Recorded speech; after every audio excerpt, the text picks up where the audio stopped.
Historian Andrew Goff has been studying ancient monuments for over 20 years. Scouring images of North Africa, he comes across a structure that baffles him.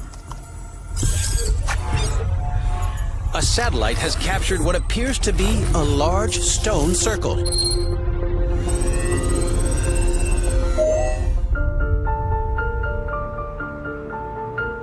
Everyone knows about the stone circles in Britain. You have Stonehenge, Avebury, you have hundreds of them. What's a stone circle doing in Morocco? Goff discovers the stone circle is called Msoura, but finds very little else about it.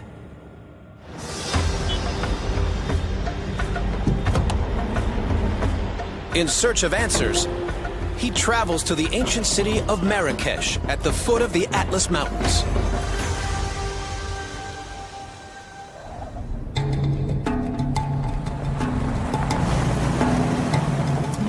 Goff makes his way to Msoura in the far north of Morocco, over 300 miles away.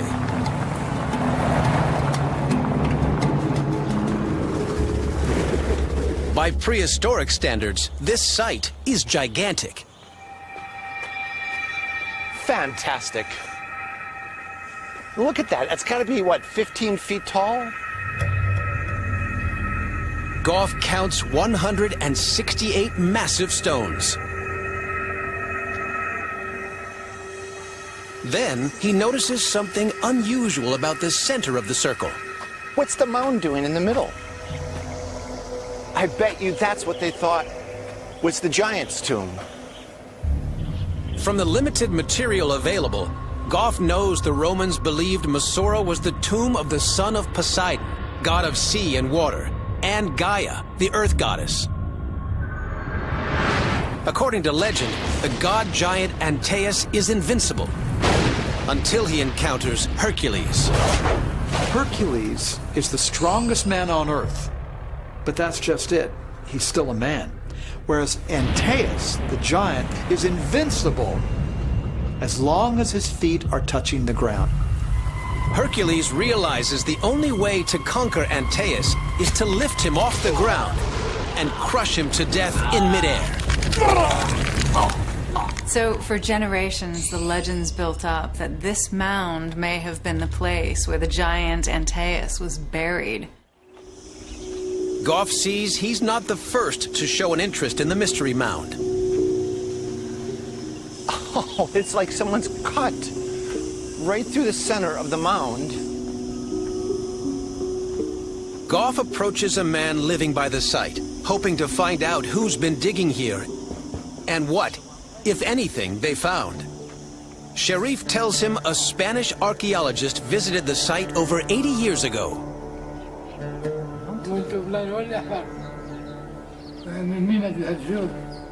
In the 1930s, it seems, César Luis de Montalbán attempted to excavate the site.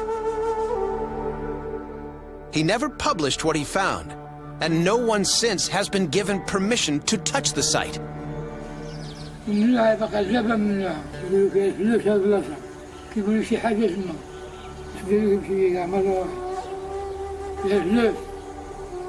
Goff starts to analyze the Neolithic stones themselves. Stone circles are typically found not in Africa, but in Northern Europe, the wonderful and mysterious creations of prehistoric man. Almost 1,000 of them are in Britain, and their purpose has something to do with the heavens. The stones are placed in such a way to coincide with the movement of the sun on specific seasonal dates of importance, so such as the summer or the winter solstice. This is what they use to time their planting seasons. Everybody knows when a crop is ripe, but the tricky bit is to know when to plant it. Goff checks if any of the stones are aligned to a position which, in Neolithic times, would have marked the rising of the sun at the summer solstice. Okay. It's telling me sunrise on June 21st would be right here. And look at that.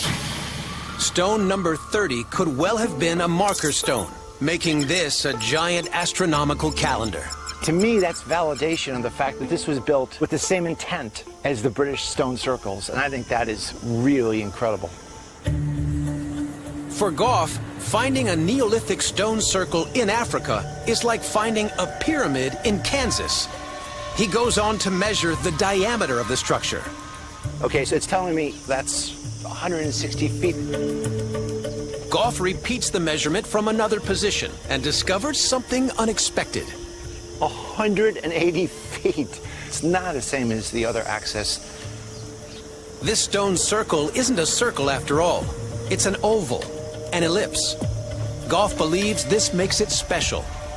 The most ancient stone circles are an ellipse, like this one. Britain's oldest Neolithic stone rings, Stennis and Callanish, are both elliptical, but they're much smaller. Here, in a remote neighborhood in North Africa, could be sitting the oldest, largest elliptical stone structure in existence. Perhaps this is where it all began. I'm wondering, could this be the site where man went from being hunter-gatherers to farmers and needed to know when the seasons changed precisely so they could plant their crops? Could this be the place where that technology was born and then brought to the UK? But something doesn't fit. The very oldest British stone circles are located near water, vital in prehistoric times for transporting such huge stones. What's more, this is meant to be the tomb of Antaeus, son of Poseidon, god of water. But I look around. I don't see a drop of water in any direction. Goff returns to the satellite image, and then he sees something. It's not a road. It looks like a riverbed. It's dried up, of course.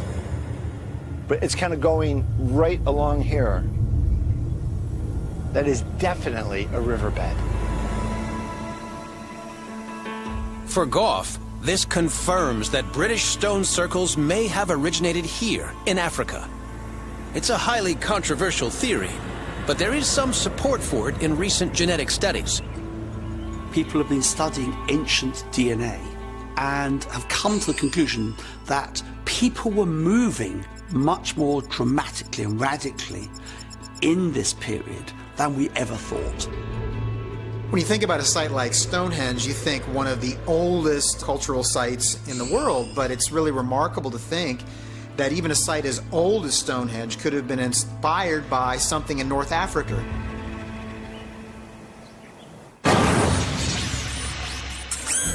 Coming up, a